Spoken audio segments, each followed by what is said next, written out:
हाय दोस्तों, मैं अनिल आप सभी का आपके अपने चैनल में स्वागत करता हूं। आइए हम सभी बिहार पॉलिटेक्निक का एक प्रश्न देखते हैं। ठीक है, बिहार पॉलिटेक्निक में प्रश्न पूछे गए हैं। प्रश्न है cos 75 डिग्री का मान है। cos 75 डिग्री निकालना है आपको। तो आप सभी लिखेंगे हल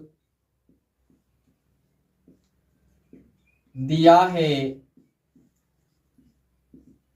है cos 75 degree is equal to what, ऐसा पूछा हुआ है। तो हमने क्या करना है, अब चूंकि cos 75 degree is equal to cos, क्या कर लेते हैं इसको 45 प्लस 30 लिख सकते हैं ना। 45 डिग्री प्लस 30 लिख सकते हैं, है ना। ये 75 हो जाएगा, अर्थात इसको 45 जोड़ 30 लिखेंगे तो 75 डिग्री हो गया। इसको 90 माइनस 15 भी लिख सकते हैं, 60 प्लस 15 भी लिख सकते हैं, लेकिन फिर 15 डिग्री के लिए फिर फार्मूला लगाना पड़ेगा, इसलिए हम उस तरीके का नहीं सोच रहे।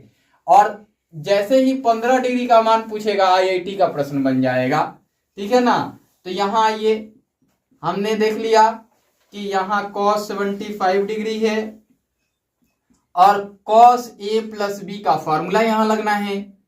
क्योंकि cos a बराबर cos a into cos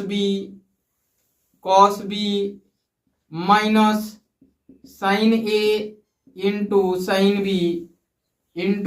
b, ऐसा फॉर्मूला होता है इसका। किसका?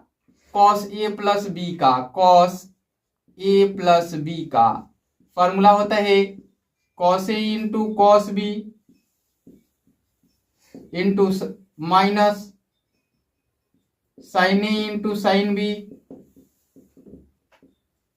ऐसा फॉर्मूला होता है। अब देखिए, हमने cos 75 डिग्री लिख ही लिया और यहाँ पे 45 का मान लिखना है, तो 1 में √2 हो जाएगा। और इसका मान लिखना है तो √3 में 2 हो जाएगा।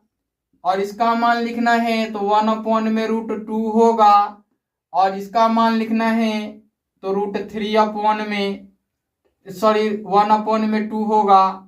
अब एक कैलकुलेशन समझिए, यहां से 1 में √2 और √2 का मान हो जाएगा, तो cos 75 डिग्री